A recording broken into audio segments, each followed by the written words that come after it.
Hai teman-teman, perkenalkan nama saya Yolanda Hutapea dari kelas 11 IPS 3 SMA Negeri 1 Lebowoti. Pada video kali ini kita akan membahas materi sosiologi tentang integrasi sosial dan reintegrasi sosial.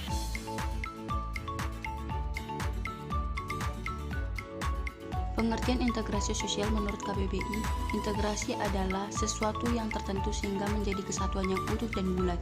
Jadi, integrasi sosial adalah proses penyesuaian unsur-unsur berbeda dalam masyarakat sehingga menjadi satu kesatuan. Syarat-syarat terjadinya integrasi menurut William dan Mayer. Yang pertama, anggota masyarakat berhasil memenuhi kebutuhan di antara mereka. Yang kedua, masyarakat berhasil menciptakan kesepakatan. Dan yang ketiga, norma dan nilai-nilai sosial berlaku cukup lama.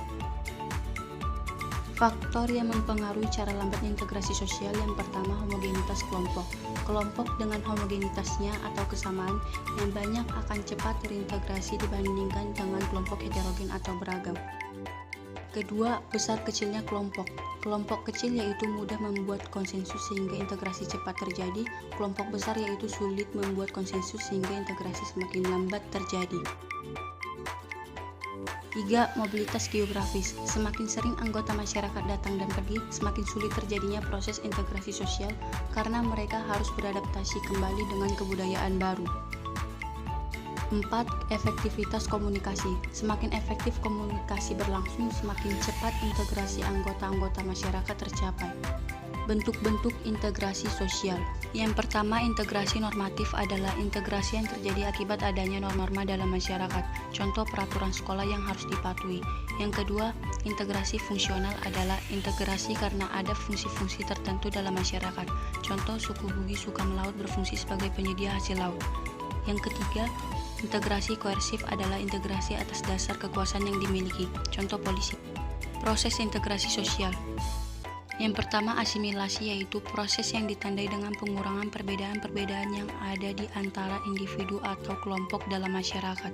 Yang kedua, akulturasi adalah proses yang ditandai dengan pembauran dua kebudayaan namun kebudayaan yang lama masih tetap ada. Syarat-syarat kebudayaan asing yang bisa diterima. Yang pertama, tidak ada hambatan geografis. Yang kedua, bermanfaat bagi masyarakat. Yang ketiga, ada persamaan dengan unsur kebudayaan lama.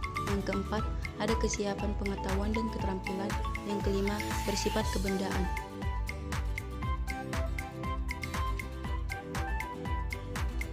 Perubahan sosial adalah modifikasi struktur sosial dan pola budaya dalam masyarakat. Perubahan sosial muncul karena adanya kebosanan. Perubahan sosial bisa membawa dua bentuk, yaitu perubahan progres atau maju. Perubahan ini membawa dampak positif pada masyarakat dan perubahan regres atau mundur. Perubahan ini membawa dampak negatif pada masyarakat. Perubahan pada lembaga-lembaga kemasyarakatan dapat memudarkan norma atau yang disebut disorganisasi atau disintegrasi yang menimbulkan kaos atau kacau serta anomi, tidak ada aturan. Dalam sosiologi, pengertian dari kaos atau kekacauan adalah istilah yang menimbulkan keadaan suatu wilayah, manusia, dan peradaban yang berada pada situasi kacau atau amburadul. Sedangkan menurut Robert K. Merton, anomi adalah ketidaksesuaian atau timbulnya diskrepansi atau perbedaan antara cultural goals dan institutional means akibat cara masyarakat diatur atau struktur masyarakat dengan pembagian kelas. Contohnya adalah gelandangan atau pengemis. Pengertian reintegrasi sosial menurut KBBI, reintegrasi sosial adalah upaya untuk membangun kembali kepercayaan, modal sosial, dan kohesi sosial.